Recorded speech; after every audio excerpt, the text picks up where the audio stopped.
देखिए सवाल कह रहा है किसी परेड में 616 सैनिकों वाली एक सेना की टुकड़ी को 32 सदस्यों की एक आर्मी बैंड के पीछे मार्च करना है।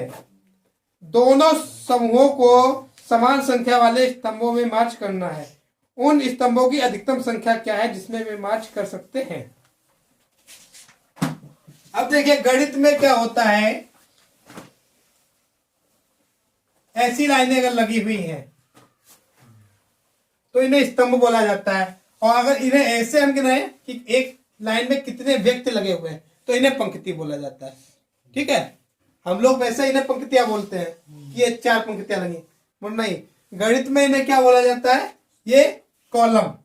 ठीक है, और ऐसे रोज, स्तंभ और पंक्ति, तो ये स्तंभ बोला जा रहा है। तो ये पूछना क्या चाह रहे हैं, अधिकतम ऐसे हम कितने लगा सकते हैं। अच्छा, पहली कंडीशन क्या दी है कि समान संख्या में होने चाहिए, बैंड वाले भी और आर्मी वाले भी। अगर एक लाइन में मान लो एक आर्मी वाला है तो हर लाइन में एक ही आर्मी वाला होना चाहिए। अच्छा, एक लाइन में अगर एक बैंड वाला है तो हर लाइन में यानी हर स्तंभ में, ठीक है, एक ही बैंड वाला होना। देखो मेरे पास जो कुल संख्या है 616 और 32। अब देखिए अगर मैं कुल अधिकतम लाइनें लगाना चाहूं तो 616 लगा सकता हूं, मगर फिर बैंड वाले 32 ही रह जाएंगे। 32 लाइनों में तो बैंड वाले आएंगे और बाकी लाइनों में नहीं होंगे, जबकि नियम के अनुसार मेरा एक लाइन में अगर एक है तो हर लाइन में एक होना चाहिए, यानी 616 ही फिर मेरे पास बैंड वाले भी होते हैं। तो अधिकतम हम 616 लाइनें तो लगा ही नहीं सकते। अगली कंडीशन क्या बन रही है, हम 32 लाइन लगा सकते हैं, हर लाइन में एक एक आदमी लगा देंगे, फिर इन्हें पीछे लगाएं। तो अब मेरे पास प्रॉब्लम क्या आएगी, 32 जगह हम 616 को बांटेंगे, क्या इक्वल इक्वल आएगा? कि इनकी कंडीशन यही है कि हर लाइन में इक्वल होना चाहिए, यानी कि किसी में ज्यादा किसी में कम। तो 32 जगह जब हम 616 को डिवाइड करेंगे तो नहीं कटेगा। अब हम क्या करेंगे, अच्छा 2-2 लगा सकते हैं तो लाइन 16 बनेगी। अब 16 जगह इन्हें बांट कर देखना होगा, ऐसे ही फिर 3-3 लगा कर देख सकते हैं तो 4-4, यही मुझे करना है। 3 से पहले तो यही नहीं बन रहा है। देखो 32 आदमियों को 3 में बांट ही नहीं जा सकता है। 30 आदमी तो बढ़ जाएंगे, 2 बच जाएंगे, या तो 33 होते या 30 होते तो 3-3 बांटा जा सकता था। तो इसके अकॉर्डिंग मेरा देखो या तो एक आदमी लगा सकते हैं या 2, फिर 4 लगा कर देखेंगे। अब सही विकल्प कौन सा है, कितने लगाएंगे, या हम कैसे चेक करेंगे, हर बार अलग अलग नहीं चेक किया जाता। देखो इसके लिए वो क्या कह रहा है, अधिकतम। और मैंने बताया था कभी भी किसी संख्या को अधिकतम में बांटा जा रहा हो वहां एचसीएफ निकाला जाता है। न्यूनतम में बांटा जा रहा हो तब क्या निकालते हैं, एलसीएम, और अधिकतम में डिवाइड किया जा रहा है तब क्या निकाला जाता है, एचसीएफ। ये तो निकाला जाता है। तो ये सवाल देखो हमसे डायरेक्ट ना कहकर इनडायरेक्ट कह रहा है कि इसका एचसीएफ क्या होगा। भाई सीधे नहीं उसने कहा, बस घुमाकर कहा है मुझे इसका एचसीएफ निकालना है। We have find to HCF of these. Solution क्या होगा,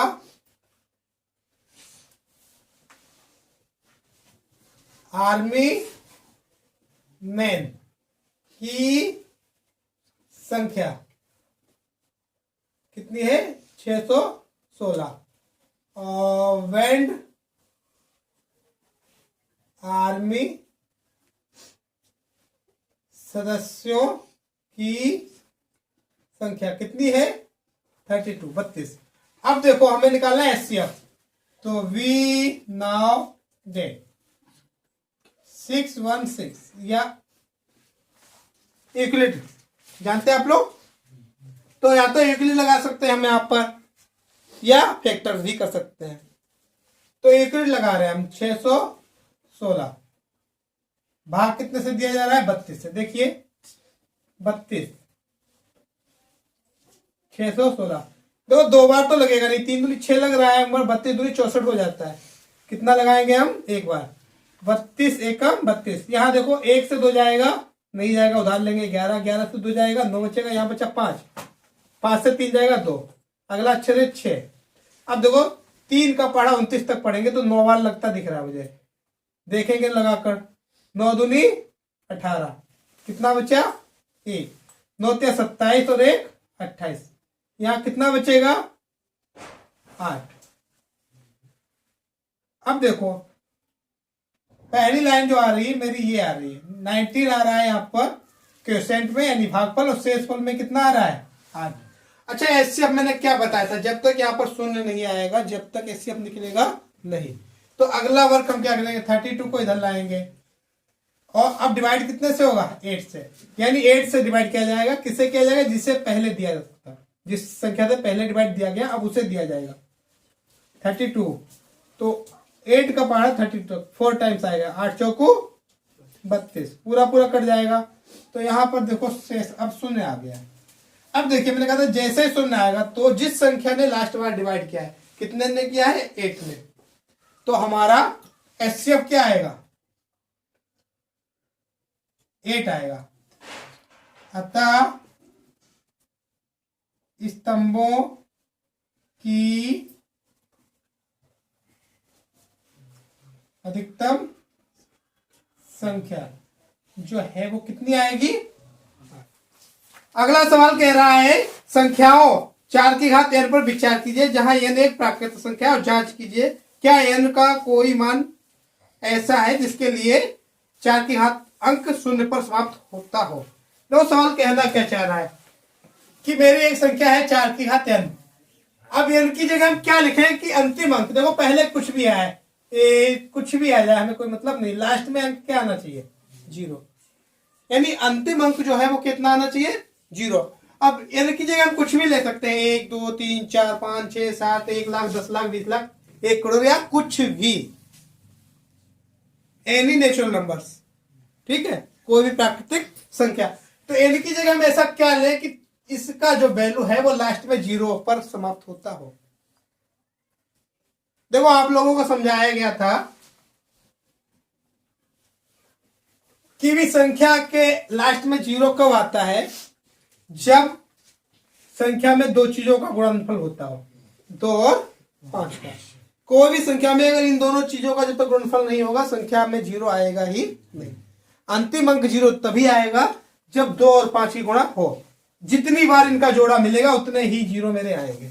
एक बार मिलेगा 1 0 आएगा, 2 बार मिलेगा जोड़ा तो 2 0 आएंगे, 3 बार मिलेगा तो 3 0 आएंगे। अच्छा आप देखिएगा n की जगह हम कितना भी लिख दें, n का कोई भी मान लिख दें तो क्या होगा, उतनी बार 2 और 2 दोनों 2 उतनी ही बार आ जाएंगे, यानी दोगुने हो जाएंगे। और मैं 5 कर दे रहा हूं तो 10 बार आ जाएगा, 10 कर दे रहा हूं तो 20 बार आ जाएगा, आएगा 2 ही भाई, आएगा 2 ही। हम कुछ भी कर देंगे, 1 लाख करते हैं तो 2 लाख बार आ जाएगा 2, तो 2 लाख में एक भी बार 5 नहीं आएगा भाई, एक भी बार 5 नहीं आएगा। और मैंने अभी अभी आपको समझाया जब तक 2 और 5 का जोड़ा मिलेगा नहीं 0 आएगा नहीं। तो यहां मैं n की जगह कुछ भी लिख दूं 0 पर तो संख्या समाप्त ही नहीं होगी, ठीक है। तो बस इसमें हमें क्या लिखना है, चूंकि 4 2/2 के गुणनफल के रूप में लिखा जा सकता है। किसी संख्या को 0 पर समाप्त होने के लिए 2/5 का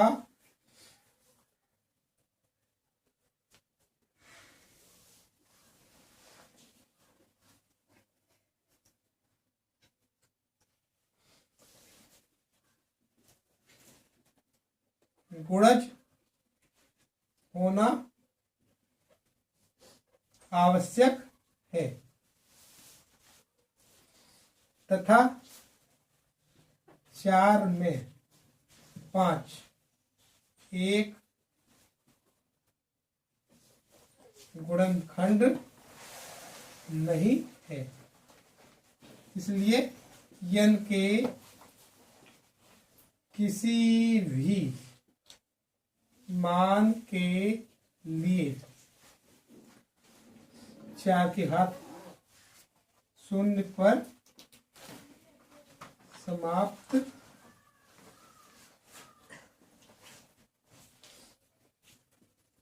नहीं होगी, ठीक है।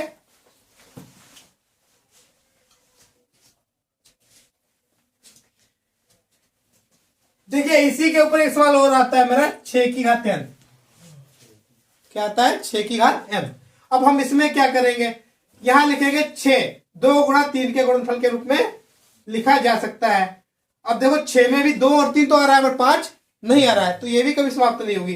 तो किसी संख्या के शून्य पर समाप्त होने के लिए 2 व 5 का गुणज होना आवश्यक है, तथा अब यहाँ 4 की जगह हम क्या लिखेंगे? 6 में 5 एक गुणनखंड नहीं है, तो n के किसी भी मान के लिए 6 की घात n शून्य पर समाप्त नहीं होगी।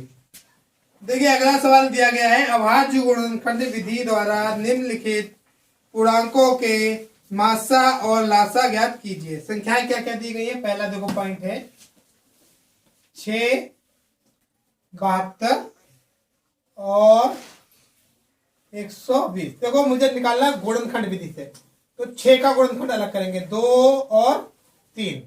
अच्छा 72, 12 छंग 72 होता है। अब तो 6 का गुणनखंड होगा 2 गुणा 3, और 12 का होता है 4 3 12, और 4 का होगा 2 दूनी 4 3 12। देखो ऐसे निकालते हैं, 72 को लिखेंगे 12 गुणा 6, 6 का कर लो 2 गुणा 3, और 12 का कर लो 4 गुणा 3। 4 का क्या करेंगे हम? 2 गुणा 2, ये देखो 12 हो गया, और 2 गुणा 3 ये देखो हमारे हो गए गुणनखंड। ठीक है, ऐसे देखो मुझे निकालना है 120 का, तो 120 का होता है 12 गुणा 10। अब मेरे कहता लास्ट में 0 है, तो ये सीधा तरीका है, 2 गुणा 5। 12 का मैं देखो अभी निकाल चुका हूं, 2 3 6 दूनी 12, तो 2 दूनी 4 3 12, ये भी लिखा जा सकता है। ठीक है, अब तीनों संख्याओं के गुणनखंड मेरे आ गए। मुझे निकालना क्या है? मासा और लासा। अच्छा सवाल ने पूछा क्या है? एक चीज और देखिए, सवाल ने अगर पहले मासा पूछा तो पहले मासा लिखते हैं, और लासा पूछा तो पहले हम क्या लिखते हैं? लासा। तो इसने पहले मासा ही पूछा है, तो पहले मासा निकालेंगे फिर लासा। और वो पहले लासा पूछा होता तो पहले हमें आंसर किसका देना चाहिए था? लासा का। ठीक है, ज्यादा अच्छा यही रहता है। अब देखिए मासा मेरा क्या हो जाएगा? मासा हमारा देखो मैंने नियम बताया था एचसीएफ, यानी इसमें मैं इसका अपोजिट एचसीएफ जो होता है इसका एल वाला लेते हैं अपोजिट, तो लोएस्ट लेंगे हम। यहां पर देखो 2 है, एक बार 1 2 3 बार, 1 2 3 बार, तो कम बार वाला लेंगे। कम कितनी बार है? 1 बार। अच्छा 3 है, 1 बार 1 2 2 बार 1 बार, तो 1 बार लेंगे। अच्छा यहाँ 5 अकेला है, 2 जगह है ही नहीं, तो ये छोड़ देंगे कि मासा में वही संख्या ली जाती है जो हर जगह हो, तो इसका मासा कितना आ जाएगा? 6। अब देखिए लासा, लासा आएगा देखो 2 है, 1 बार 1 2 3 बार 1 2 3 बार, तो कितनी बार लिखेंगे हम? ज्यादा वाला, 3 बार। 3 देखो 1 बार, यहाँ है 2 बार, यहाँ 1 बार, तो कितनी बार लिखेंगे? 2 बार। 5 यहाँ 1 बार 0 बार 0 बार, तो हम लिखेंगे 1 बार। देखो 2 2 4 2 8, 8 ने 72, और 72 पंचे कितना होगा? देखो 72 गुणा 5, 5 दूनी 10 3, जब 5 की करेंगे हम गुणा 7 से तो आएगा 35, और 1 36। कितना आएगा मेरा आंसर? 360। जो दिया हुआ है वो दिया है 17 23 और 29। देखिए यह सवाल बहुत अच्छा है। यहां पर अब हमें क्या देखने को मिल रहा है? 17 23 और 29। तो 17 अभाज्य संख्या है, तो इसका कोई भी गुणनखंड होगा नहीं। 23 भी एक अभाज्य संख्या है, और 29 भी एक अभाज्य संख्या है, तो इनका गुणनखंड मुझे ये निकालना पड़ा। अब देखिए एचसीएफ या मासा, देखो यहाँ कुछ भी कॉमन नहीं है। जब कुछ भी कॉमन नहीं होता वहां बन तो होता ही है, कि बन को हम किसी की भी मल्टीप्लाई में लिख सकते हैं। तो यहाँ एचसीएफ क्या निकल कर आएगा? 1। एलसीएम, देखिए एलसीएम, अब देखो यहाँ पर 17 एक बार है, यहाँ नहीं है, तो 1 बार लिखा जाएगा। ऐसे 23 1 बार है, और 29 भी 1 ही बार है मैक्सिमम। अब इनकी हमें मल्टीप्लाई करनी होगी। जब तीनों की मल्टीप्लाई करेंगे तो आंसर क्या आएगा? 4 क्या कह रहा है? प्रातःकालीन सैर के समय 3 व्यक्ति एक साथ किसी स्थान से चलना प्रारंभ करते हैं तथा उनके कदमों की माप क्रमशः 40 सेंटीमीटर 42 सेंटीमीटर और 45 सेंटीमीटर है। इनमें से प्रत्येक कितनी न्यूनतम दूरी चले कि वह इस दूरी को पूर्ण कदमों में तय करे? कदमों की चाल पहली है 40 सेंटीमीटर, दूसरी कितनी है 42 सेंटीमीटर और तीसरी है 45 सेंटीमीटर। यह कह रहे न्यूनतम दूरी बतानी है हमें कि इन कदमों से पूरी पूरी वो नापी जा सकती हो। ठीक है, तो हमने आप लोगों को बताया था न्यूनतम जब भी पूछा जा रहा है इसका मतलब वो क्या पूछ रहे हैं, लासा पूछ रहे हैं, इसका एलसीएम। ठीक है, तब हमें इसका निकालना है एलसीएम। अब देखेंगे, देखो 40 के फैक्टर क्या होंगे हमारे 40 के, 2 दूनी 4 दूनी 8 पंचे 40 42। तो देखो 2 फिर 21 दूनी 42 होता है, तो 3 सते 21, 3 सते 21, 21 दूनी 42, 45, 9 पचे 45 होता है, तो 3 तिया 9 और 5 की गुणा होगी, क्या हो जाएगा 45। एलसीएम, एलसीएम कितना हो जाएगा मेरा, तो इसका एलसीएम निकालेंगे। देखो यहाँ 2 है 3 बार, यहाँ 2 है 1 बार, यहाँ है 1 भी बार नहीं, तो 2 कितनी बार लेंगे हम, चौथा वाला। अब देखेंगे 3 यहाँ है 1 बार, यहाँ है 2 बार और यहाँ है ही नहीं, तो 3 हमारा लिया जाएगा 2 बार। यहाँ 5 1 बार है, यहाँ 1 बार है, तो 1 बार ही लिया जाएगा। देखेंगे 7 1 बार है और कुछ बचा है मेरा, कुछ भी बचा नहीं है, तो इनकी मल्टीप्लाई करेंगे। 2 दूनी 4 दूनी 8, 8 9 72, 5 गुणा 7। देखो 5 दूनी 10, 7 पर 35 है 36, 7 से गुणा करेंगे तो 0 का 0 रहेगा, 7 छंग 42, 7 या 21 और 4 25। तो ये सेंटीमीटर दूरी है जिसे चलने के बाद सबकी बराबर बराबर दूरी नापी जा रही है। अतः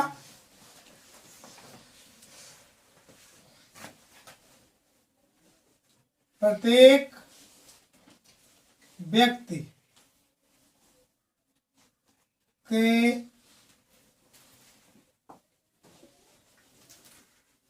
द्वारा तय की गई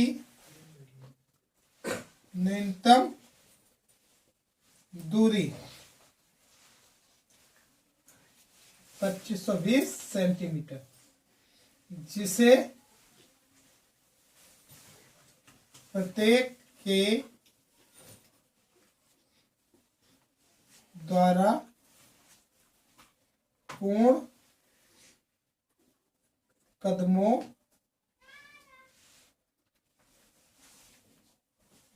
में मापा जा सकता है। देखिए अगला सवाल है, अभाज्य गुणनखंड विधि द्वारा संख्याओं 96 और 404 का एचसीएफ तथा एलसीएम ज्ञात कीजिए। विधि कौन सी है, गुणनखंड विधि। संख्याएं क्या क्या दी गई हैं, देखो पहली संख्या दी गई है 96 और दूसरी दी गई है 404। देखें इनके गुणनखंड क्या होगा। 96 का 2 चौको 8, 1 बचा 16, 2 अठे 16, 2 दूनी 4, 2 चौको 8, यहाँ 12 आएगा, फिर 6 आएगा, 3 आएगा और 3। ये गुणनखंड जो आए हैं मेरे 96 के 2 2 2 2, 1 2 3 4 5 बार, 2 आया है 5 बार और 1 बार आया है 3। अब देखो 404 का 2 दूनी 4, 0 है बीच में तो 0 आएगा, 2 दूनी 4। अब क्या आएगा, 2 एकम 0, 2 एकम। देखिए 101 हमारी अभाज्य संख्या होती है और ये किसी से कटती नहीं है, तो ये यही आ जाएगा, 101 से ही कटेगी एक बार में। तो इसके जो गुणनखंड आ रहे हैं 2 दूनी 4 और 101। ठीक है, हमें निकालना क्या है, क्वेश्चन कह रहा है एचसीएफ और एलसीएम। तो पहले एचसीएफ पूछा है, HCF। 2 यहां देखो 1 2 3 4 5, यहां 2 बार, तो कितनी बार लिया जाएगा, 2 बार। 3 यहां है, यहां नहीं है, तो छोड़ देंगे। तो एचसीएफ कितना आया 4। एलसीएम, एलसीएम कितना आएगा देखो, 2 लेंगे हम 5 बार, 1 2 3 4 और 5।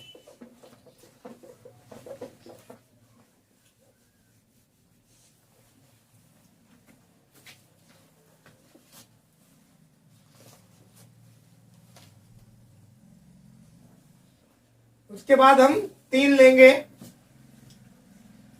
फिर 101 लेंगे, देखेंगे इसकी गुणा क्या आ रही है। 2 दूनी 4 दूनी 8 दूनी 16 दूनी 32, और इसकी गुणा कर लो तो ये आ जाएगा 303। देखें इसकी गुणा, 3 एकम 3 0, 3 एकम 3।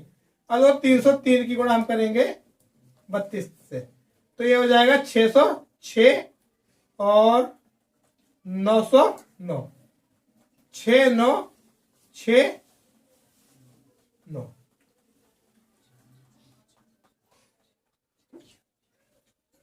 तो जो मेरा आंसर आ रहा है वो 96 आ रहा है। अजीब आंसर आया है, पहली बार ऐसा देख रहा हूँ। 96 थोड़ी 101 जिसका गुणनखंड आया हो। पिछली दफा ये पढ़ा है। मैंने ये तो नहीं कहा, किताब में ये सवाल है। एनसीईआरटी तो इनके पास भी है। मॉडल सर पिछली बार अपन नहीं पढ़ा। नहीं, देखिए 101 हमारी अभाज्य संख्या होती है और ये किसी से कटती नहीं है, तो ये यही आ जाएगा, 101 से ही कटेगी एक बार में। तो इसके जो गुणनखंड आ रहे हैं 2 दूनी 4 और 101। ठीक है, हमें निकालना क्या है, क्वेश्चन कह रहा है एचसीएफ और एलसीएम। तो पहले एचसीएफ पूछा है, एचसीएफ। 2 यहां देखो, 1 2 3 4 5, यहां 2 बार, तो कितनी बार लिया जाएगा 2 बार। 3 यहां है यहां नहीं है तो छोड़ देंगे। तो एचसीएफ कितना आया 4। एलसीएम, एलसीएम कितना आएगा देखो, 2 लेंगे हम 5 बार, 1 2 3 4 और 5।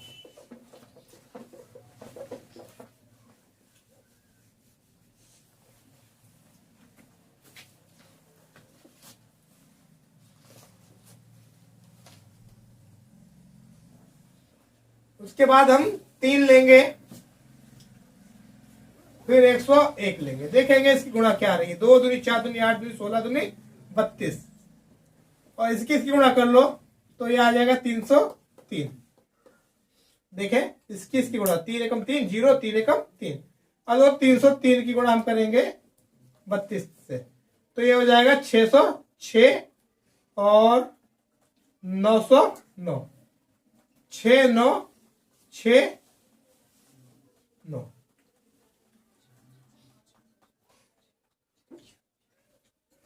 तो जो मेरा आंसर आ रहा है वो 96 आ रहा है। देखिए अगला सवाल है क्वेश्चन नंबर 6।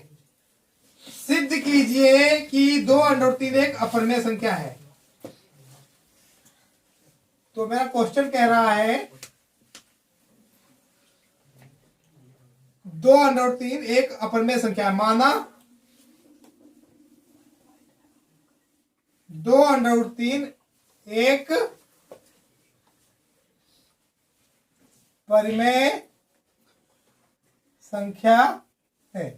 अगर ये परिमेय है तो मैंने कल समझाया था आप लोगों को, इसलिए क्या होगा 2√3 बराबर a बटा b, जहां b किसके इक्वल नहीं आना चाहिए 0 के, और a कामा b एक से अभाज्य संख्या है।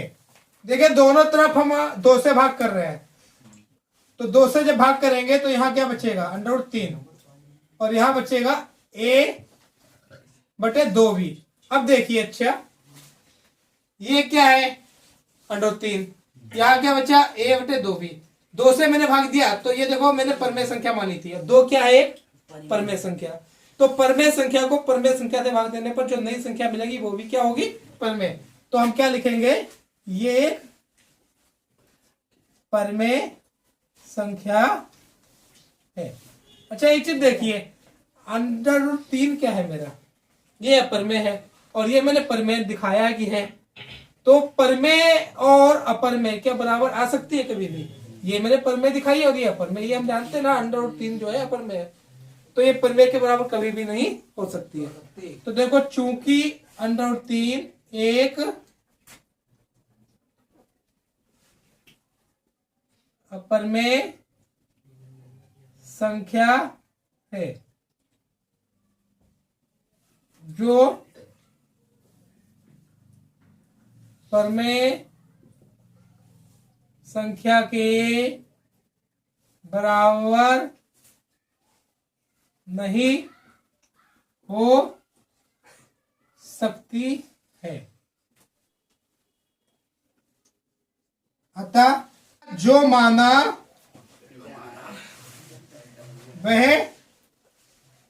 असत्य है। अच्छा माना क्या था मैंने? माना था ये एक परमेय संख्या है, तो सत्य क्या होगा? ये तो असत्य हो गया, सत्य इसका अपोजिट होगा, जो होगा। अतः 2√3 एक अपरिमेय संख्या है। देखिए सवाल है, कह रहा है एक मिठाई विक्रेता के पास 420 काजू की बर्फियां और 130 बादाम की बर्फियां हैं। वह इनकी ऐसी ढेरियां बनाना चाहता है कि प्रत्येक ढेरी में बर्फियों की संख्या समान रहे। ये ढेरियां बर्फी की परात में न्यूनतम स्थान घेरे। इस काम के लिए प्रत्येक ढेरी में कितनी बर्फियां रखी जा सकती हैं?